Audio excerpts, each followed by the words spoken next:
Hello, everyone, and welcome to another episode of Selling Greenville, your favorite real estate podcast here in Greenville, South Carolina. I'm your host, as always, Stan McCune, realtor right here in Greenville, and you can find all of my contact information in the show notes if you need to reach out to me for any of your real estate needs. And just a reminder, please like the show, review the show, rate it, hit the little subscribe button if you're on YouTube, all of those good things. Make sure you don't miss future episodes just to support what I'm doing. Been providing you guys weekly content for 6.5 years. Appreciate a little bit of support. That would be great. It would go a long way. And we've got a great episode here coming up here. I've got a special guest, actually a repeat guest, which I have not had very many of. But before I jump to introducing the guest, I want to paint a little picture for you guys of some things that are going on in the world of appraisals. And this is not just going to affect realtors. This is going to affect the general populace, and of course, appraisers themselves are going to be greatly affected as well. This is going to have a ripple effect in the entire market, and I think I'm very curious, specifically the effects that it will have in Greenville, which will be, I'm sure, quite a few. Now, here's kind of where I'm going with all of this. For a while, I've been hearing, and a lot of people have been hearing rumblings that there's major changes coming to appraisals. But for the most part, it's really flown under the radar. In fact, I heard someone on the South Carolina Real Estate Commission recently say that he just recently heard about this just a few weeks ago. And if you don't know much about the South Carolina Real Estate Commission, their whole job is to protect the general public in real estate transactions. So if it's flying under their radar, it's flying under a lot of people's radar. And it's something that is definitely worth discussing. And it really wasn't until I sat in a session on UAD 3.6, which is what this next iteration of appraisal standards is being called, that we're going to be talking about today. I sat on a session about this a few weeks ago and realized, okay, this isn't just a small thing for the industry. This is actually a big thing that needs to be discussed. And there's a whole lot more information that just needs to get out there. So a couple of weeks ago, I reached out to my appraiser friend, Chris White, who has been on the show a few times. Well, not a few times. After today, it will have been a few times. But Chris has been on the show before. He's a heck of an appraiser. He's a good friend of mine. In fact, I told my mom that I was going to be interviewing an appraiser for this show, and she said, "Don't you dislike appraisers?" And I was like, "Well, Chris is an exception. Chris is a good guy." So, Chris, thank you once again for coming back on the show. Thank you so much for having me, man. I listen to pretty much all your shows, so I'm not only my repeat guest, I'm a fan. Well, I appreciate that. You have a unique perspective on the data part of it, and you have to have a special talent and nerdiness to really dig into that stuff, and you do a really good job with it. So my level of nerdiness knows no bounds. yeah, mine either. You need to see me in front of one of my complicated board games, and then you'll fully appreciate the level to which I can nerd out. Yeah, my wife always jokes me. I spreadsheet out vacations, whatever it is, I have it in a spreadsheet. We discussed and really dovetails about 3.6. The whole point of what's going on in the appraisal industry is really being dictated by Fannie Mae. And as if you're aware of this, and I know we have some consumers as well, some customers of real estate that listen to you. So not to dumb it down, but if you're getting a loan on your home, you're getting a mortgage on it, more than likely it's going to be sold to Fannie Mae or Freddie Mac or something like that. I don't know what the percentage is, but it's well over 90 if I remember correctly. So they pretty much dictate how valuation is done and what kind of terms it's done under. Yep. And that hence the new version of this, and it's all really going to be really focused on data mining for the sole purpose of using AI to make some decisions and to have a better perspective on valuation of houses in terms of lending money on them, to further strengthen their position, to make sure that they're making good financial decisions on their mortgages. And there's a lot of factors that go into that, but at the end of the day, no matter how good a borrower you are, if your house is worth less than what you're paying for it, it's never a good position for the bank to be in. And for the purpose of this conversation and appraisals, this is what we're going to talk about is bank appraisals, and how it affects the bank. The other side of and understand this, that UAD 2.6 which is commonly known as the 1004 form. There's several different other forms that Fannie Mae has for different products, such as duplexes or income producing or mobile homes or condos or whatever they may be. All of that's going away, and it's all going to be done through this new Form 3.6. But the thing is, the valuation's not changing at all. How we are essentially going to look at a property and do it for risk management for the banks is not changing at all. All really that's changing is the form. And like I said, it's all dictated by the fact that we've made, quantum jumps in data and how we look at data and how we analyze data within the last 5 years. When I first started doing this, we used to have to, take a photo of it and then go have it developed and then put in an appraisal report and deliver it to the client. And then they came out with Polaroids and we're like, oh, hot diggity dog, this job's easy now. Now we're at a point now where you can pretty much do the whole thing from your iPad. So that's where the focus of this comes in. So the number one bullet point to tell everybody is it's not changing valuation at all. It's just changing the way the data is going to be delivered to the client, which is the end client being Fannie Mae or whatever bank happens to be there if it's not Fannie Mae.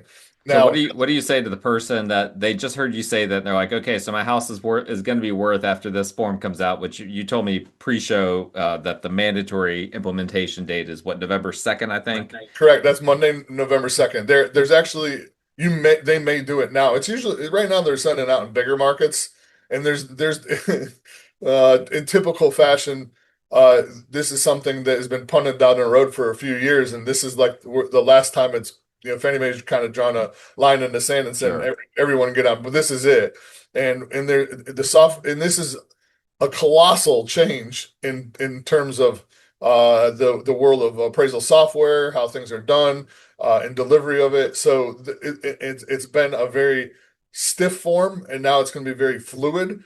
And as a result of that, it's not just a change; it's a complete revolution. Hmm. And as a result, a lot of these software companies and a lot of the lender side of it, they're frankly not ready yet. Hmm. And there's going to be a distinct, in my opinion, a distinct slowdown when it becomes mandatory in November about getting your appraisal reports back. And that's a bullet point you want to from a real estate agent standpoint, from a consumer standpoint.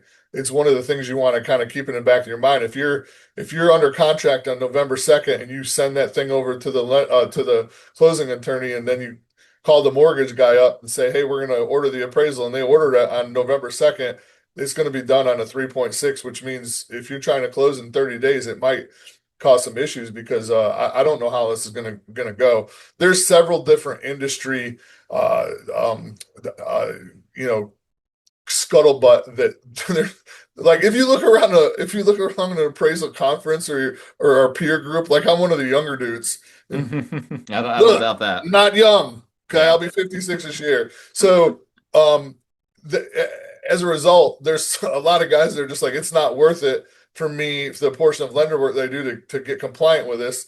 And we're already kind of, the good appraisers are kind of already at capacity as far Yeah. as volume is concerned. So now you're talking about doing a turnaround of 7 days to maybe 14 days for just an appraisal. And then you talk about now it has to go through the underwriters. Now it's got to go through the AI underwriting. Now it's got to go through all that other stuff.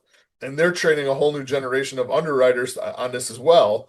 So, there's just going to be a gigantic lag at the beginning part of it that's going to really affect people as far as the closing dates are concerned. I think, that's Hmm. my suspicions is that, I mean, honestly, personally, I am probably going to be one of the guys. Now, Fannie Mae has told us we're doing this, but as of right now, FHA rule housing and VA are not making it mandatory. So for me, I probably will step back in November and see how I can get good at what I need to get good at, and not maybe just say, well, I won't take any conventional loans right now and just do the government stuff or do pre-listings or whatever other non-lending work I can find, and then in the meantime train myself so maybe at the turn of the year that I could be good. I personally don't want to walk into this and spend 6 hours on my first one when the time crunch is on an actual Yeah, consumer. for It's sure. not, I don't think it's going to be fair to do that. And I want to make sure if I sign my name to it that, I'm 100%, I know what I'm doing with it. And it's not a fly by the seat of your pants kind of thing. So, Well, uh, do you think a lot of appraisers in our area are going to do that? Because if that happens, then conventional loans are kind of yeah, you're going to have some issues. kind of been my banter I've been carrying around doing these things is, yeah, I mean, I don't know what they're going to do. I can't speak for them, but we've got in my experience, that we have a high percentage of good appraisers in the upstate of South Carolina. There's a lot of guys and gals out here that really are good at their job. And they're on the proactive side of it. And a lot of it has to do with their coalition and stuff like that. We would try to keep abreast of all these things. I mean, to my knowledge, I'm one of the only guys out there, kicking MLSs and going, "Hey, you guys need to be aware of this," and not just, I want to be proactive with it so Sure. we can be on the same page. Because if you stop selling houses and I don't have the information that I need to do my job, then it's going to slow down the whole process. Hmm. And if you stop selling houses, then I have to go work somewhere else, and I'm too old and stupid to do anything else. So I'm this the is same what I way. want to do until I don't want to do it anymore, and that's not anytime soon. So we have to come up with a solution for that. So being on top of this now, when you're listening to this podcast, what you have to also understand is this is good. It's a colossal 100%. We need to be on board with this, but it's not going to affect your daily life other than the bullet points we're going to go over today. But you need to be aware of them, because if you're on the front end of it, you could gain business by this. You say, Hmm. "Hey, all this stuff's going on." There's people that are proactive and there are people that are reactionary. And the reactionary people are always left out of the loop, and you can lose customers if you're reactionary. So, Absolutely. so if you're listening to the podcast, you listen to this podcast, don't the sky is not falling. There's things you're going to need to adapt to. Life changes. This is a change. And if you're on top of it, a year from now, I think this is going to be one of the easiest, best things we could have done for the industry, because it's going to take a lot of subjectivity out of the appraisal report. It's going to take a lot of confusion out of it. It's going to be easier to read on a consumer standpoint. I mean, let's be honest, Dan. When you get an appraisal report in, here's what you do with it. Crap. Or, Yeah. Right. yay, there's Yeah. 57 pages of data in That's there. right. There's analysis all day long. I had one client one time that got angry about a high appraisal. And Why? because he was like, I paid for this and this is garbage. This is the market would not pay that price. Well, then he had, yeah, that he should be. Not that it's high, but it was a crappy appraisal. It Yeah. just happened to be high. Yeah, Yeah, yeah, yeah, I, yeah. I, I get it. Crappy appraisal in his Yeah, opinion. I yeah, don't know if it was or not, but yeah. yeah, But that's what most people do with them, especially on even from a consumer perspective. You get the report and you're like, sometimes they don't even look at them. They're just like, the lender will go, "Okay, you appraised," and they're like, "What did I appraise for?" "Oh, a contract." "All right, cool. Next step." It's that's like right. that's all there is to it. And there's so much more that goes into it. And at the end of the day, we're here to protect our client and the consumer and the industry as well. If we weren't here, it could have potential disaster. Economically speaking, For sure. it's a safeguard for sure. So, to start from the top, you absolutely, we have to absolutely know that the valuation side's not changing. What will change is how long it's going to take to get back to you. Okay. And as we get good at this, listen, I've been doing this is my 23rd year, I think.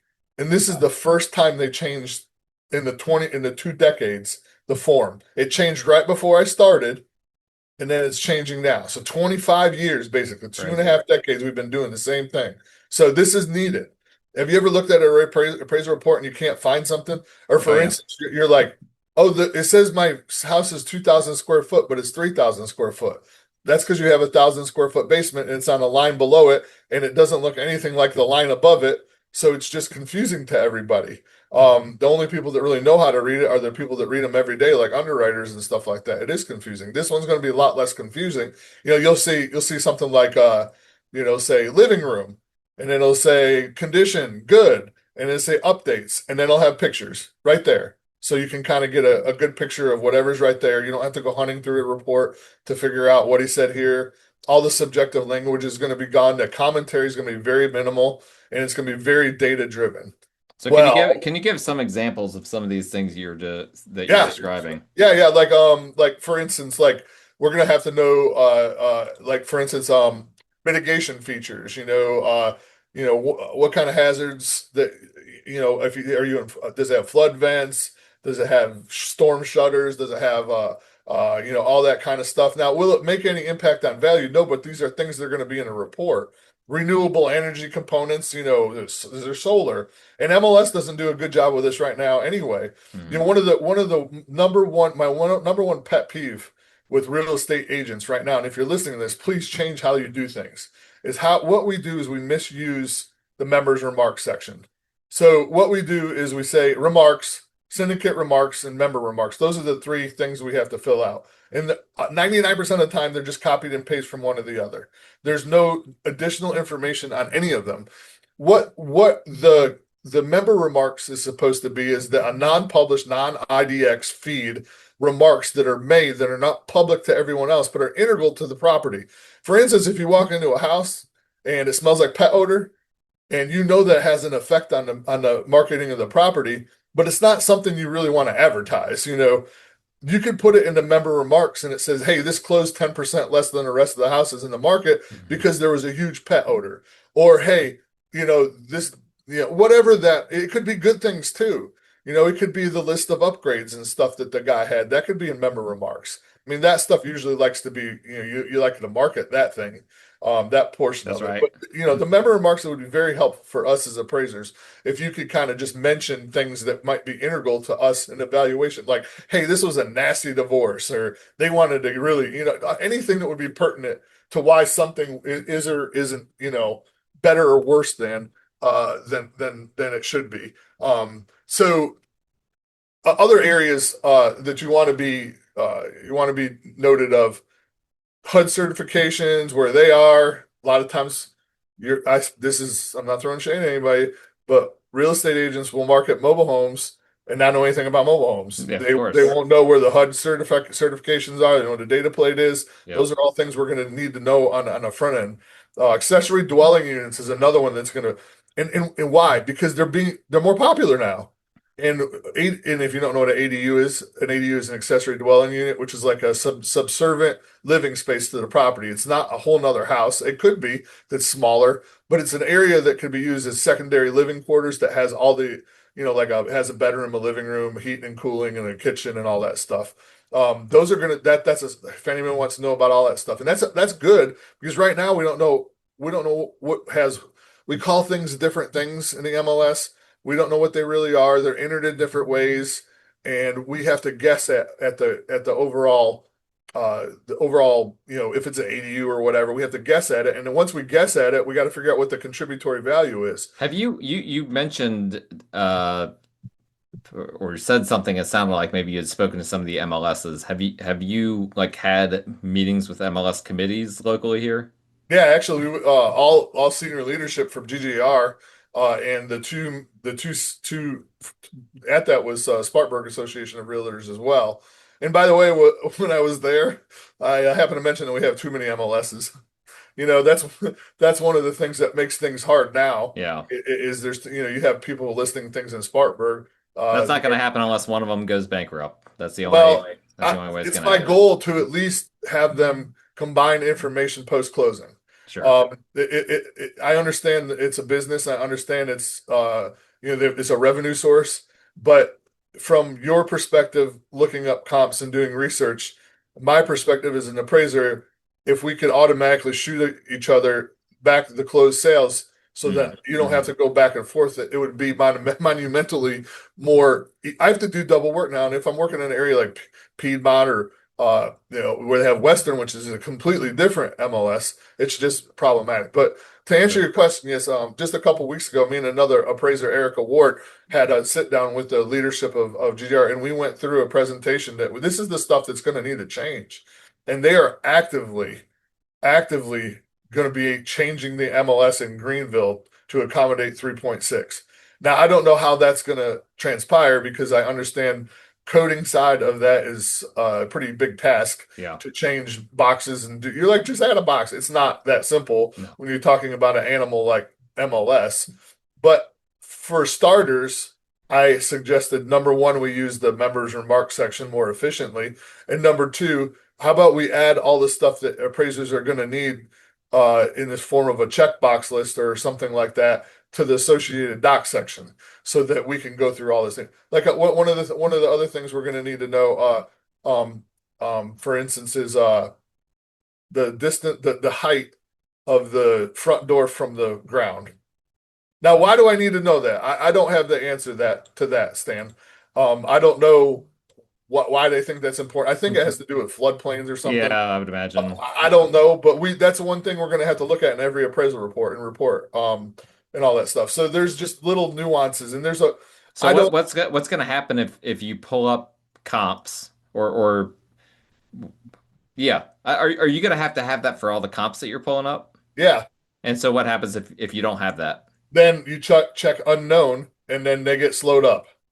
Okay. Anytime there's unknowns. So I don't remember the exact how I took a couple classes but there's roughly 10 times more data points on this form than there is currently. And I think there was something like 200 on this form. So we're talking about 10,000 or 2,000 new data points to this things I got to check.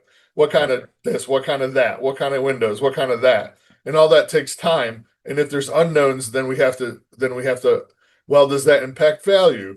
Or, it's just going to slow the whole process down. If we can have a little form that has everything on it, then it'll be easy. We just check it off, move on to the next one, and it'll be like it is today.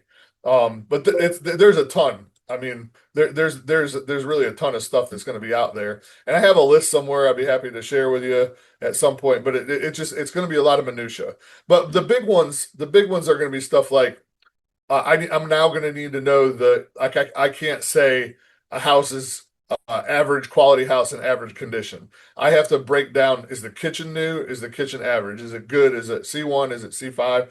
All that stuff. And I'm going to need to know the year and dates and the extent of the remodel in the kitchen. Was it countertops? See what happens in the terms of in the disconnect between what you do, which is to get as much money for a house as you can, and what I do is tell you what most people would pay for a house, is that your job is to market the house. That's right. And when you market the house, there's certain things that you say about it, like for instance, totally remodeled. But totally remodeled to a real estate agent is not totally remodeled to Fannie Mae. $2 a square foot LVP and laminate countertops in the kitchen is not a total renovation. How old is the HVAC? How old is the roof? How old are mechanical systems? Does it still have old piping in it? All those other things to the components of the house. We use the term effective age, that actually equals the effective age of the house, or our opinion of the effective age of the house. So all the little nuances of that quote unquote totally updated need to be a little bit picked apart so that I can. But here's the good thing about that is now I can make an adjustment for condition based on only the kitchen rather than an aggregate house, what we pretty much have to do now. Or the fact that one house has crown molding and a trim package and another doesn't, or something like that. Whereas in the past, we'd have to do it in a macro environment. We'd have to Mm-hmm. say, okay, the quality is 2% better of this house because it has this. Whereas in this, we can break it down and say, well, the kitchen's better, therefore the contributory value of the kitchen's $10,000 more than that house. Sure. Something to that. So those are things that are going to be really pertinent at the front. Is it been encapsulated? Is there, all those other just everything you can ever imagine about anything that would mean anything to the effective age of the house. So you had said that these things aren't going to change the values, but are there not going to be adjustments on the basis of all these different things? So Yeah, but and now we just can just now we just so can pick them the apart. well and if I could back up for a second, because I don't want to get too inside baseball on here for those that might not know, but when because people don't typically read those appraisal reports, right? So on an appraisal report, let's say that a house has been updated, whatever that means. Let's say it's been updated top to bottom. Everything's been updated in some way, shape, or form, and there's no comps that compare that have been fully updated in that same way. You're going to make adjustments. You're going to say, well, on the basis of that, we're going to add value to these comps in order to basically account for that they haven't been updated. And then eventually all the comps have a higher value, which then, you use to determine the valuation for the subject property. So what I'm wondering is an encapsulation now, is that something that you're going to have to look at every single other one of these comps to see if they have an encapsulation and then make an adjustment based on that? Absolutely. But what's going to happen is going to be more nuanced. So in the past, let's say you have, first of all, let me correct you a little bit, or not correct you, but Make it more precise for the Move listeners. your eyes away from the conception is that there's never not a comp.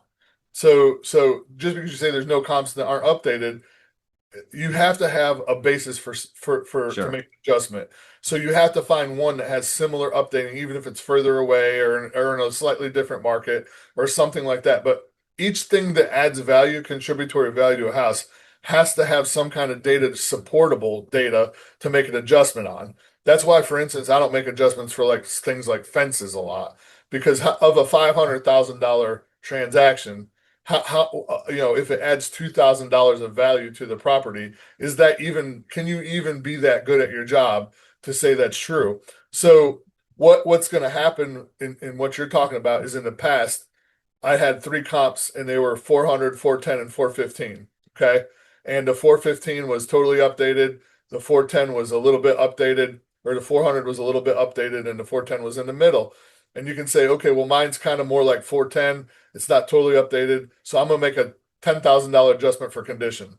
Now I'll be able to further pinpoint that and say, well, everything was the same, except this one did have encapsulation and the kitchen was a little better. So now I can pick a point the individual items a little bit better because now I have individual data on all those items to find exactly what the contributory factor is, rather than just saying I don't know. That one was nicer all over, and that's what the adjustment is. Now I can say, well, maybe it was as good, but the kitchen wasn't as good, and the kitchen is the one that's gonna is the condition of the property that's going to be adjusted for.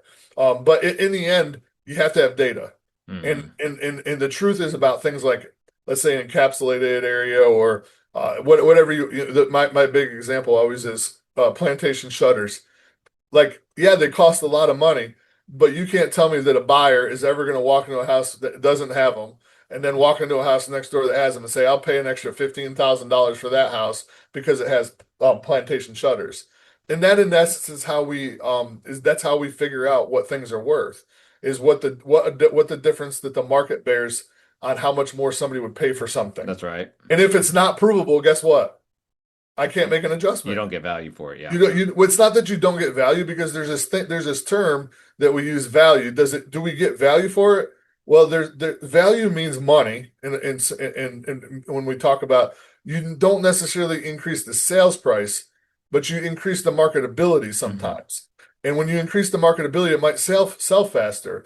It might get picked over another one. I can't say, for instance, that it gives you an extra 5 grand, but Right. I'll say if you have really nice landscaping, or if you have plantation shutters, most people would pick it first, Hmm. or most people would pick it above another one. But That's I right. can't tell you it's worth any more dollars because there's no data. Real estate in any given situation, it's a fluid living being. And in reality, what happens is it's this perfect marriage of two people at this particular point in time. And that's what happens with, you have a guy looking for that house at that time for that much money. And if you wait a week, that might change. And if you wait 3 weeks, it might change. You might find somebody else that's willing to pay more for that house. So to try to figure it out is, unless you're the most, great and powerful Oz and have all the answers to everything, it's too fluid. There's too much subjectivity to real estate. That's why, like, my job is like 90% math, 10% like subjectivity. You can't pinpoint it. You can't figure. There's so many. You have. What do you have in a house? Like floor plan. I even told about what does the house smell like? What kind of paint did they choose? What kind of? I mean, there's so many things that go into it. Yep. You know how you get a really crappy appraisal? Is if that value is 421,650 bucks. Nobody's that good. Show me the math. Show me the proof. Nobody's that good. Yeah. I usually round to $5,000 because that's as good as you could possibly be in this business. Sure. Now, I mean, that's pretty good, by the way. 1% is pretty good. You know what I'm saying? 1% error is pretty good. Yeah, for sure. So anyway, I took a left turn there. ADD hit me. No, no, no, no. You're fine. so, Well, so to answer your question, all that stuff is going to be further analyzed, and when we do regression on individual things, we'll be able to pinpoint exactly, well, not exactly, but pinpoint further how much the contributory value of things are. sounds And like most you're of it the time, it sounds might like be it's gonna nothing. take time for all of that data to be out there. Like you're Yep. like an encapsulation, not very many homes in Greenville are encapsulated, for instance, in the crawl space. And then we've got all these slab homes being built that where that doesn't even apply. Yep. And so I would imagine it might be years before you can even find a And, trend related to and that. if you do find a trend, it might be zero. Sure. I mean, Well, a lot of people don't argument. even look in the crawl space until inspections. Yeah, exactly. Exactly. But like I have arguments with builders all the time. They're like, cost doesn't equal value in my world. It Yeah. doesn't. So just because it costs you an extra $20,000 to build a slat or a crawl space home doesn't mean that's what it's worth in the open market. It's just built in the overall sales price of the house. Right. So it's not the fact that it costs more is not why the house is worth more. The house is worth more because people's perceived value of that house might be higher and Hmm. they're going to pay that for it. It's not, and if it doesn't, then if it costs 30 grand more and there's a slab house next to it, guess what? If that slab house is $20,000 less, I guarantee, and it's identical in every other way, I guarantee they'll pick the slab house 99% of the time because it's the same house that's $20,000 less. Yep. So it's just, Oh, but yeah, absolutely. yeah, so that part of it, that part of it's never going to change. But that's the valuation side.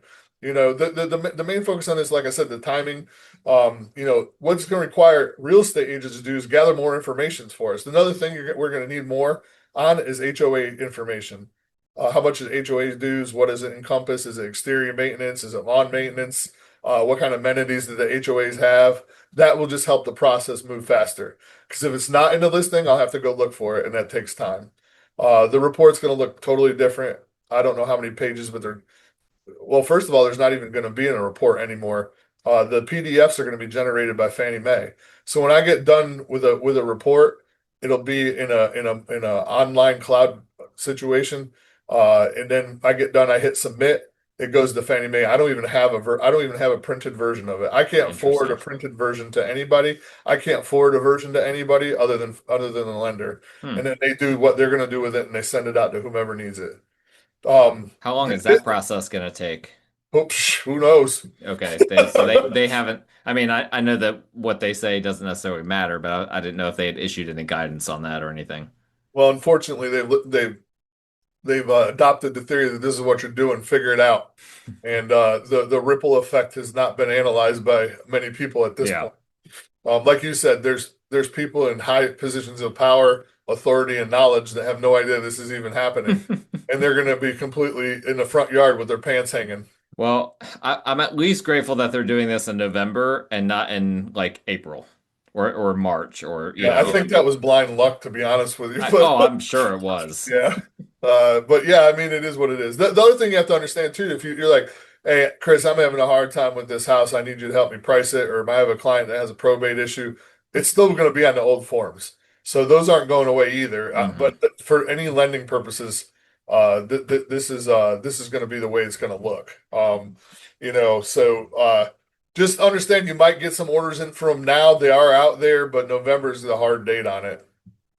Do you do you think that lenders that do just shelf type loans that are, not going to be conventional FHA, whatever, that they're gonna keep within their bank, do you think that they're going to require 3.6 or do you think they're going to stick with the old one? I think they'll stick with the old ones a significant portion of their business is also Fannie Mae work, and they have to integrate all their other stuff into it as well. Because you might as well do everything one way. You know what I mean? If they're doing all in-house stuff, then they probably won't change. If they're doing 90% Fannie Mae and then they keep some stuff, they probably will change. I think their in-house stuff will still stay on an old form though. That's my initial thought. Just for ease of translation to Yeah. their people, and Yep. the lack of technology. So I don't know if it's true or not, but I think I heard from a lender friend of mine that said like Fannie Mae's goal on this is that the report's turned in, and the first thing it does is go to their AI underwriting, like literally within seconds, and then it gets Interesting. underwritten right there then and there, and then it goes to an actual underwriter. So they're nitpicking all the minutia, the data right off the top, just to see if it's consistent. Hmm. The other thing that's going to suck is that like if I call something one thing and another appraiser calls it something else, there's gonna be a flag in the system, and then we're gonna have to kind of rectify that. So if you had 10 people call it C3 and I call it C4, it's gonna cause a lag because I have to explain why I think it's C4, and that's a part of the subjectivity of it too. Yeah. Still going to be a lot of that. That's not changing from what it is right now. I mean, Right. it's still the same way right now. It's supposedly going to make it better. And I But agree it, with. is anything changing with regard to, because I've talked about this a good bit on the show. In fact, I think I talked about this with you last time you were on here, but with regard to basements and how basement square footage is handled and all of that. I know that, one thing a lot of realtors and the general public doesn't realize is the definition of below grade is like insanely uh strict, I guess. I'll tell it to you. Here's the Yeah. so in 2022, we finally Fannie Mae said that we're going to have one way of measuring houses, and they instituted the ANSI way of measuring houses, and that's what we're supposed to adhere to. And ANSI's definition of a basement is this: if 1 inch of one wall is below grade, you have yourself a basement. Well, what the whole thing, not a portion of it. If 1 inch of one wall of the four walls, or more than four walls in some cases, if any of those is below grade 1 inch, you have the whole place has to be valued as basement. Now, here's the misconception with that is that basement space is valued any differently than above grade space, because there's some instances that's true and there's some instances it's not true. Right. Somewhere in the Greenville market and maybe nationwide, I don't know, somebody told you, Stan, that basements are valued at 50% of the above grade square footage. It's not true. It's not true. Multiple appraisers have told me that. It's not true. Tell me their names. I'll wrestle them. I'll fight them. Now, if you did a bar, I'm not gonna put them on blast on this show, but I could.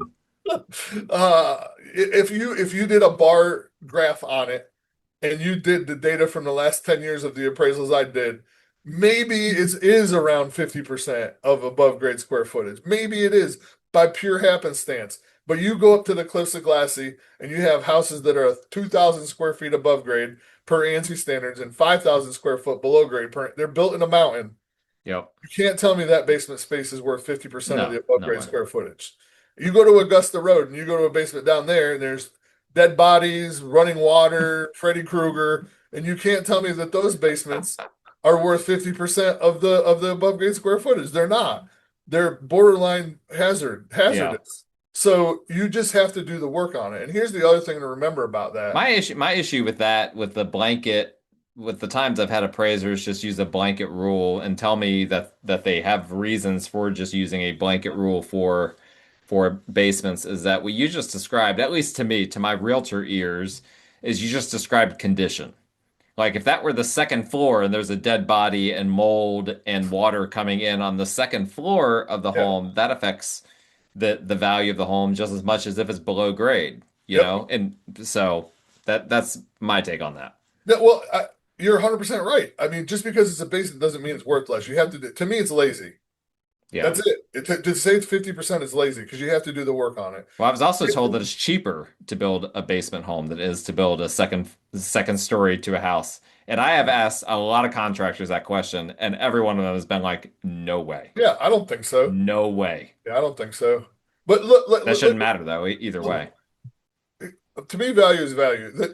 What we do is analyze trends, analyze market, and that's what you should do as an appraiser. That's how it should be done. What is the market doing? What does the market tell you about what that particular feature does? Whether it's a basement, a pool, or ADU or whatever. But have you ever worked in Westwood? Yeah. Hmm. Okay, so Westwood's a community for you people that don't know that's in Simpsonville. It was built in the mid 1970s, started. It was one of the best places to live in Simpsonville at the time. It wasn't And really interesting. yeah, and it was like the first up and coming Simpsonville. Back then it was Cowland, and then they built a subdivision down there. Hmm. So when Westwood was first constructed, it was in the mid 1970s, and one of the big ways to build houses that were in effect or effectively and cheaply is to do split level homes down there, Hmm. because of the topography and stuff like that. And virtually, I would say 50% of the houses in Westwood are split level houses. Hmm. I know streets you can go down in Westwood right now and side by side, there's model match, model match, model match. Okay. They flipped them or whatever. Hmm. But house A will have 0 square footage above grade or below grade. All of it is on a raised slab just because of the Hmm. topo. The next house might have 1 inch of one wall. The next house, all same models, might have 50% of the Hmm. basements underground. You can't look at me as an appraiser and look me in the eye and say that the last one is 50% of the Sure. above grade square footage. Because if you do, I'm calling bullcrap on you. It's not true. You have to do the work on it. Yeah. Those are in the perception of the market, in the perception of a buyer, those are the same houses. That's right. That's how it should be valued. I don't mean to get on a high horse, but when I hear things like that, it really irks me because it means you're not doing your job properly. Hmm. If you make statements to the public to say, well, it's generally 50%. It maybe not, but that leads to a misconception, and it leads to people believing that's truth because people just hear what you say is how they think they want to hear it. And when you tell a real estate agent what's this worth, and you say 50% of the top, that's what they're going to forever and here on out. That's what they're going to remember. So I'm here to tell you that's not true. Yeah. Well, Not and true. I think it's not the first time that you've come on here and said, I believe your last time you said that too. And yeah, but I was just curious if UAD 3.6 changed anything with regard to that. It sounds like really not a whole No, lot. no, that's part of the valuation process. What will change a little bit is the way the report's going to look on it, and it should be a little clearer on what's above grade and below grade. That's like Okay. the number when I do like private work with a basement. That's the number one thing. The first phone call, as soon as I send it over to the client, the first phone call, it says, "Hey, you said I had or you said I had 3 bedrooms, and I have 4 bedrooms. I have one in the basement." I'm like, I know. Look at the line below it. It says below grade square footage, and it says how many rooms are down there. And I know it looks nothing like the rest of the report, but that's where it's in. And you add those Yep. two together, it's the same, you know. But people don't. I mean, how many times do people buy and sell in a house if they do it a lot? Three in their life, four? You know, not a lot. My parents did it twice in their lifetime, so they don't look at most of the time when I do that kind of work too. I mean, I don't talk to anybody or I don't meet anybody, so they don't even know who an appraiser is. They just say, "Oh, it's a piece of paper some guy signed and he says it's worth this." Cool. I mean, Yep. we don't get interactions and we don't get to learn about it. We just whatever we learn on TV or the internet is what we know about it. And God, if if you think it's like I people say Zillow, the first thing they say out of their word Zillow when I'm talking to them about valuation, I'm like, that's like going to WebMD and saying I got a headache. You can have cancer, or you can have a migraine. I don't know Yeah. what it is, but it's taking. You're just dehydrated. You just need a little more water. Or, Yeah, or you have cancer. It's one or the other. exactly. But it's the same thing with Zillow. It's like it's an algorithm, and what Zillow is what is Zillow? Is it a real estate valuation site? Zillow is not. What it is a marketing site. Yeah, yeah. They sell ads. They That's sell right. ads, and the vehicle to those ads is real estate Hmm. valuation, but it's wrong. It's not right. Sometimes Yep. they're right, but so is a blind squirrel every once in a while. So is a broken clock twice a day, I right? get, yeah, yeah, yeah. We have that at the office. I see that every now and then. Every now and then I'm there when it's right. Um, yeah, I get clients sometimes that will ask me. They'll be like, as soon as I list their home, all of a sudden their Zestimate changes based on the price we listed it for, and they're like, wait a minute, how did that happen? And it's like Yeah. now you know the dirty secret behind this estimate.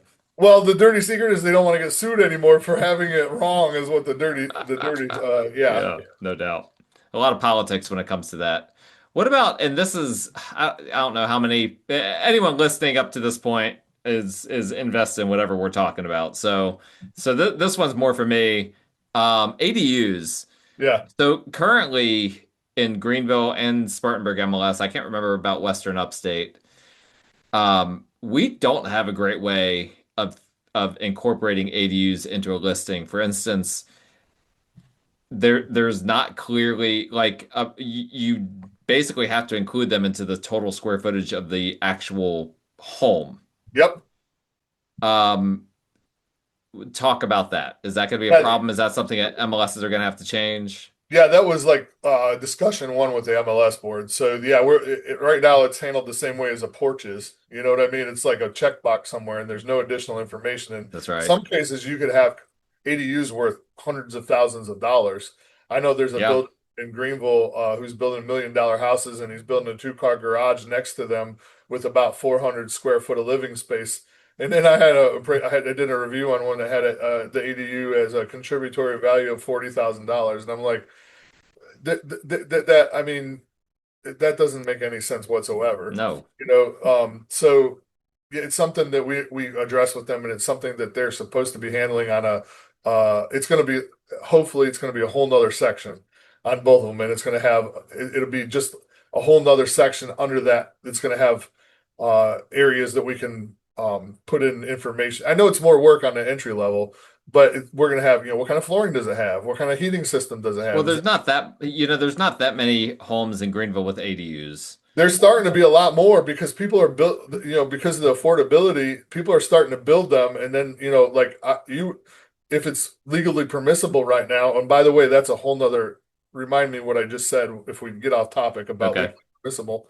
But like, if they're legally permissible, people are starting to do them to have their parents live with them, to have their kids live with them. My daughter just bought her first house. She's 20, right? Right before we found her this house, the conversation before that was I was going to build a two-car garage with living space on it on my property because I could do that for $100,000 Sure. rather than find her a house for $300,000. Yep. So that's something that moving forward, you might not see a bunch of them right now, but I think it's going to increase as not only that, where is the available property right now to build in Greenville and Spartanburg Coppin? It's not in the cities. It's in the more rural areas, which has no zoning restrictions. So the family compound thing is a real thing, and it's happening more frequently than you Yeah. think. And it's Well, I will say Greenville County has not been super favorable towards ADUs. not If in you're town, yeah, or not in, No, I'm saying the county, not the city. The county yeah, specific. The county currently requires a breezeway attached between a true ADU. Now there are workarounds for it, which yeah. I won't get into. If you want to know the workaround, reach out to me after whoever's listening. There are workarounds, but yeah, I mean, it is an affordability issue. They're taking off in California and New York and these unaffordable states. So I do think it's a matter of time here, only a matter of time before they become super popular Yep. for multi-generational purposes and whatnot. But Well, um, income producing also. yeah, absolutely. I mean, And I was going to ask you about that. Is there anything changing on this form with regard to how that's calculated in in not in not to my coming out? knowledge. Not to Okay. my knowledge. It's so how this form is going to work is like if anyone's ever done TurboTax, it's going to be kind of like that. So like you'll say, okay, this is my property, and then the next question is it single family? Is it has an ADU? And as you check these things, it opens up certain other questions to the Hmm. thing. Hmm. So when you get to the end, it's all kind of self-populated. Gotcha. So there's no skipping anything or whatever. It just is kind of self-guided as far as like is that so my understanding is when you get to the point where it says is there an ADU and then is it rentable or does it share this and you hit it and then is this an income producing property whatever then there's just different check boxes that are going to Okay. bring you down that path. So I don't think it's going to I think it's going to get a lot better actually. I think overall it's going to be a lot better for everybody including appraisers. We're going to need a little bit of time, For to sure. kind of sort through the mess. It's the whole 10,000 hour rule. You can't, as much knowledge as you have on a subject, you don't become an expert in it until you acquire a certain amount of experience.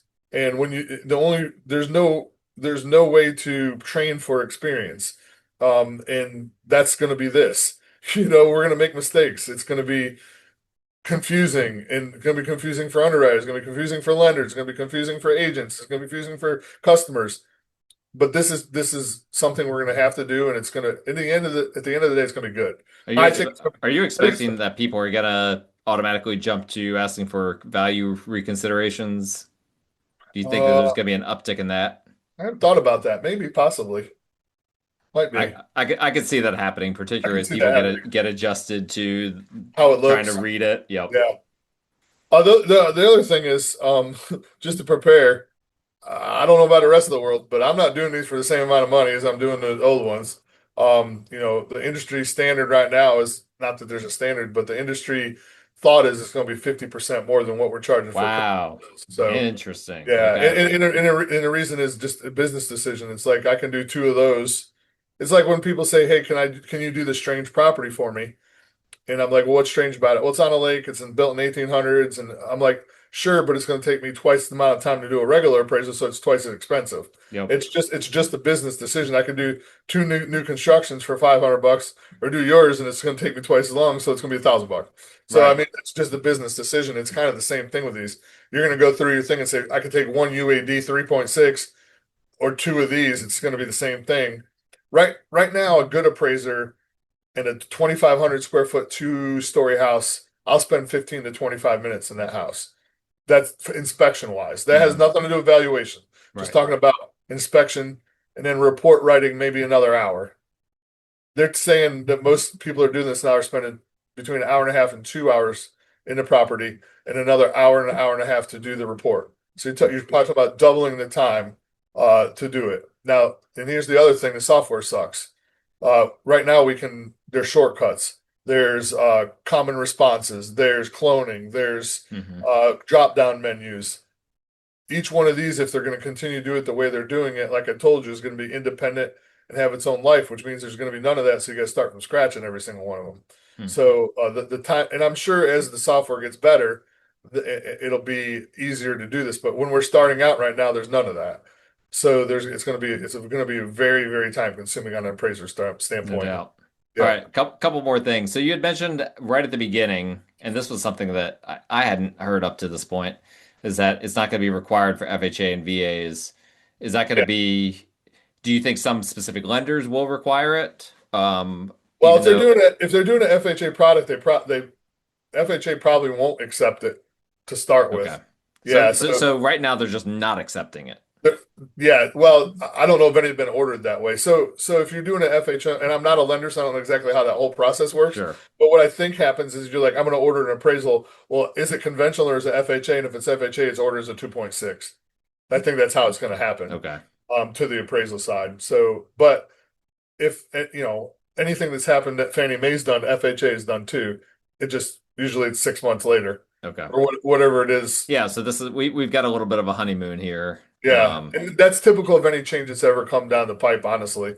It's like Fannie Mae decides to do something, they tell FHA, and then FHA's, yeah, sure, sounds good. They all want to be on the same page inevitably, too. Right. For Yeah, sure, for sure. yeah.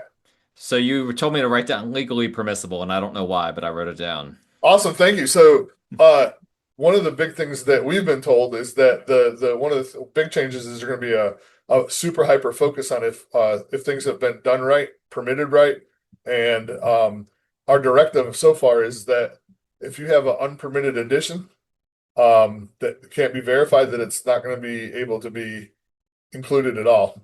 Oh, Yeah. okay. And how you're going to verify that? I don't know. So specifically an addition. Well, anything. Let's like for instance, take a two-car garage that you put out there, Hmm. or something. Anything that has contributory value. If it has contributory value to the site, first of all, in order to have contributory value, it has to be real property.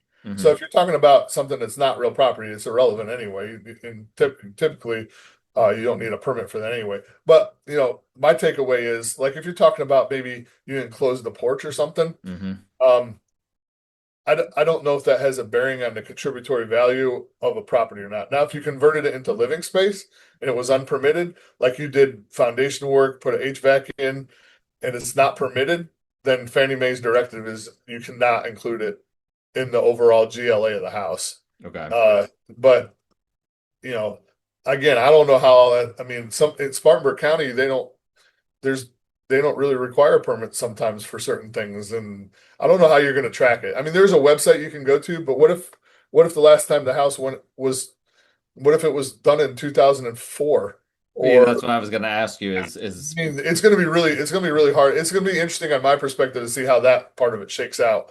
Um, but moving forward, if you've I got mean, a we've client, got some of these mill homes in, Deneen and whatnot that have been added on to 5 different times. Like, yeah, sometimes on the top, yeah, the top, yeah, the back. I mean, yeah, a lot of them didn't have bathrooms. yeah. You know, None of them they had bathrooms when they were built. Yeah, they added on those bathrooms. So what are we gonna go back and look 50 years ago if they pulled a permit to add a bath? Like, so where But does that end there's no way to verify that. I think it's specifically for stuff that's been done in recent years? recently or in so the takeaway I think on that is like if you have a client that had bought a property in 2026 and then in 2027 he added 400 square feet, make sure that it's permitted and make sure when you take the listing that you're looking for that permit. Make sure that just for valuation side, because if it's not there, you might run into some problems on the appraisal side. If it's a house in Judson that had a bathroom built in 1962, I don't think that's what we're looking for. That's what they're Sure. looking for right now. That they're So looking. you would need to actually have a copy of the permits Yeah. somehow. Well, I don't need a copy of the permits, but I need some verification that a permit was pulled. There's Okay. websites that do it. Like Hmm. part of our appraisal software now has a button that you click, and it Okay. shows you the permits that are pulled for that property. Gotcha. So it's not that hard to check for newer stuff. And the stuff that's older is almost impossible. So I don't know how you would do that too, unless you have specific knowledge that it was not permitted, and then it's a material fact that you Sure. walk into a listing and you're just like, well, my Uncle Fred built this. Shut up, shut up, shut up. Don't need to hear it. Yeah. Oh gosh. I sold a house a few years ago to a client that a buyer client that when I looked up in public records, I actually knew the builder and did not have a lot of respect for this guy. And I let him know that right away. This is like a mom and pop builder Yeah. who hasn't built for probably 30 years, but he had built this home, way back in the day. And I was like, oh my gosh, I know that name. And I don't know that you want to buy this house, but my client was also a builder and he felt comfortable with it. But yeah, I can assure you there were some permits that were not pulled when that house was done in some way Yeah. originally by that builder. All right, we need to wrap this up, but I want to make Yeah. sure, Chris, was there anything that you wanted to hit on or that popped into your head that we didn't touch on? Well, just a couple, just like bullet points about what this means. Business wise, for you guys, just know that appraisals are going to look different. They're going to take more time at first. Uh, you And going to know, be more expensive. it's going to be more expensive. You know, when you're taking listings, if you can get more information about permits and HOAs and stuff on the front end, that's going to be really helpful. For appraisers, this is going to be a learning curve, so bear with us for a little bit. It's going to be, it's going to end up looking like a better report. It's going to be easier to read. For consumers, the big takeaway is it's going to be a pretty standardized form, no matter what kind of loan you get, whether it's a condo or whatever or income producing. They can review their goal is to review more efficiently, so they can get faster turn times when we get good at it, so they can make lending decisions easier. The delays I don't won't be long term, but they will be there at the front. Mhm. The report should be easy to read, and it's going to be more accurate because you're going to have better information in it, and you're going to know the things that really contribute to the value of the property. We're going to be able to pinpoint better, but it's not going to affect anybody to the point where it's going to change the way you do business. It's going to be a little bit more work, and we'll be in tune to it.